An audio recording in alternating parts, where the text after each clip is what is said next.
എല്ലാവരും വൈദികവർഷം പ്രമാണിച്ചുള്ള ധ്യാനങ്ങളിൽ ഈ അച്ഛന്റെ ത്യാഗവും വേദനയും സഹനങ്ങളും എല്ലാം വളരെ വിശദീകരിച്ച് ധ്യാനഗുരുക്കന്മാരെല്ലാം മിക്കവാറും പള്ളികളിലെല്ലാം പറഞ്ഞത്. അപ്പൊ അങ്ങനെ വന്നപ്പോഴേക്കും അത് തന്നെ ഒരു വലിയൊരു ഈ അച്ഛന്റെ സഹനത്തെപ്പറ്റി, അച്ഛൻ ഇത്രയും സഹിച്ചിട്ടും ഒന്നും പ്രതികരിക്കാതെ ദൈവത്തെ പ്രതി മാത്രം ഓർത്ത് ക്ഷമിച്ച് സഹിച്ച് ജീവിച്ച ഒരാള്.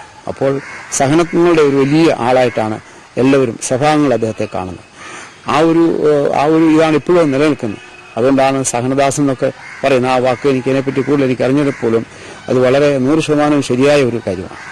വൈദിക വിശുദ്ധിയോടെ ഫാദർ ബെനഡിക്ട് എല്ലാം സഹിച്ചു. തന്നോട് കുമ്പസാരം നടത്തി കുറ്റമേറ്റു പറഞ്ഞ പ്രതികളുടെ പേരുകൾ പോലും കോടതിയിൽ പറഞ്ഞില്ല. ആ വിധിയെ തുടർന്ന് അച്ഛന്റെ മറുപടികൾ വാസ്തവത്തിൽ ഞങ്ങൾക്ക് അന്ന് പ്രത്യാശ നൽകിയത് ആ മറുപടികളാണ്. അച്ഛന് ജയിലിൽ നിന്ന് മാതാപിതാക്കൾ കത്തെഴുതി. ആ കത്തുകളൊക്കെ ഇപ്പോൾ സൂക്ഷിച്ചു വെച്ചിട്ടുണ്ട്.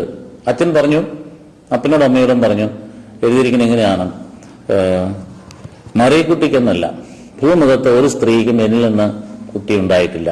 ഇതോർത്ത് അച്ചായനും അമ്മയ്ക്കും വിഷമിക്കരുത്. ഇത് ദൈവത്തിന്റെ പരിപാലനയാണ്, അത് നമുക്ക് സഹിക്കാം. അപ്പീലിനൊന്നും ആരും പോകണ്ട, ഞാൻ മരിച്ചുകൊള്ളാം എന്നാണ് അത് എഴുതിയത്. അപ്പോൾ വാസ്തവത്തില് അദ്ദേഹത്തിന്റെ കുടുംബം അനുഭവിച്ച വേദന എന്ന് പറയുന്നത് നമുക്ക് ഇന്ന് വർണ്ണിക്കാൻ പോലും പറ്റില്ല. ഇത് അവസാനം ഈ പ്രതി വന്ന് ഏറ്റു പറയുമ്പോൾ ആദ്യത്തെ പ്രതികരണം തന്നെ, ഇത് കേൾക്കാൻ എൻ്റെ അച്ഛനില്ലല്ലോ എന്നുള്ള ഒരു പ്രതികരണം മാത്രമേ അച്ഛനിൽ നിന്ന് വന്നുള്ളൂ. വളരെ നിസ്സംഗനായി അവരെ സമാധാനിപ്പിച്ച് പറഞ്ഞയക്കുകയും. അപ്പൊ ഇങ്ങനെ അദ്ദേഹം തന്നെ പറയുന്നു അപ്പീലിന് പോകണ്ട, പക്ഷേ പോകണമെന്ന് തീരുമാനിച്ചു. സ്വാഭാവികമായും സഭയിൽ നിന്നത് ഇന്നസെന്റ് ആണെന്ന് എല്ലാവർക്കും അറിയാം. ഈ വൈദികൻ ജീവിക്കുന്ന സമൂഹത്തിലാണ്, പ്രത്യേകിച്ച് അരമനയിലാകുമ്പോൾ വൈദികരുടെ സമൂഹത്തിൽ തന്നെയാണ്. അപ്പോൾ അകവും പുറവും അറിയാം. അപ്പൊ ഈ മനുഷ്യന്റെ വരവും പോക്കും ഒക്കെ അറിയാവുന്നവർക്ക് ഇങ്ങനെ വെറുതെ വിടാൻ പറ്റില്ലല്ലോ. അപ്പോൾ സഭ മുഴുവൻ വളരെ സജ്ജമായി കേസ് അപ്പീൽ കൊടുക്കും. അപ്പീലിന് പോയി. അപ്പീൽ കഴിഞ്ഞ് അദ്ദേഹത്തിന് വെറുതെ വിട്ടു. വെറുതെ വിട്ടതിന്റെ കാരണം അദ്ദേഹം തന്നെ എഴുതിയിട്ടുണ്ട്. എന്നെ വെറുതെ വിടാൻ കാരണം DNA ടെസ്റ്റാണ്. ആരോപണം ചെയ്തായിരുന്നു, മറിയക്കുട്ടിക്ക് ഒരു കുട്ടിയുണ്ടായി, ആ കുട്ടിക്ക് 2 വയസ്സുണ്ട്, ആ കുട്ടി അച്ഛൻ്റേതാണ്, രണ്ടാമതും ഗർഭിണിയായപ്പോൾ അച്ഛൻ വകവരുത്തിയതാണ്, ഇതായിരുന്നു ആരോപണം.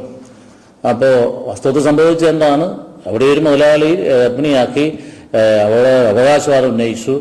അവസാനം അച്ഛനെ മധ്യസ്ഥയ്ക്ക് അങ്ങേര് വിളിച്ചു, ഇത്ര തുക വെച്ച് കൊടുക്കാമെന്ന് പറഞ്ഞു. അപ്പോൾ അച്ഛനെ പണം ഏൽപ്പിക്കുക, വന്ന് മേടിക്കും. ഇങ്ങനെയായിരുന്നു നടന്നുകൊണ്ടിരുന്നത്. രണ്ടാമതും ഗർഭിണിയായപ്പോഴാണ് കോംപ്ലിക്കേഷൻ ഉണ്ടാകുന്നത്. അപ്പോൾ അങ്ങനെ ഇരിക്കുന്ന സാഹചര്യത്തിൽ അദ്ദേഹത്തെ വെറുതെ വിട്ടതിന്റെ പ്രധാന കാരണം കോടതി കിട്ടിയ തെളിവ് DNA ടെസ്റ്റ് നോക്കിയപ്പോൾ അച്ഛന്റെ അല്ല കുട്ടി.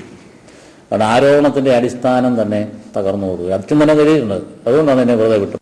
പാപമോചനത്തിന് കത്തോലിക്ക സഭയില് അഭിഷിക്തനായ വൈദികൻ അല്ലെങ്കിൽ ഇടവകയിലെ നിശ്ചയിക്കപ്പെട്ടിരിക്കുന്ന പുരോഹിതന്റെ സമീപമെത്തി പാപങ്ങളേറ്റ് പാപസങ്കീർത്തനത്തെ അറിയാമല്ലോ. ഏതോ ഒരു കുമ്പസാര രഹസ്യത്തിനകത്ത് ഉച്ചാർന്നിട്ടുണ്ടെന്നാവാം. അദ്ദേഹം ഒന്നും തെളിച്ച് പറഞ്ഞില്ല. അല്ലെങ്കിൽ അദ്ദേഹത്തിന് കോടതി പറയാമായിരുന്നില്ലേ, ഞാനല്ല കൊന്ന ഇന്ന ആളാ കൊന്നാന്ന്, കൊന്ന ആരെന്ന് അച്ഛൻ വളരെ കൃത്യമായിട്ട് അറിയാമായിരുന്നു.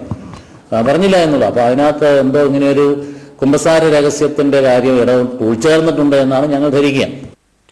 കുമ്പസാര രഹസ്യങ്ങൾ പുറത്തുവിടാത്തത് വൈദിക മേന്മ. മറിയക്കുട്ടിയെ ചികിത്സിച്ച ഡോക്ടറുടെ ഭാര്യയുടെ മൊഴി വളരെ വൈകിപ്പോയി. വധശിക്ഷയ്ക്ക് വിധിക്കപ്പെട്ട വൈദികന് നാം കാണുന്ന ഭൂമിയിൽ നീതി ലഭിച്ചില്ല.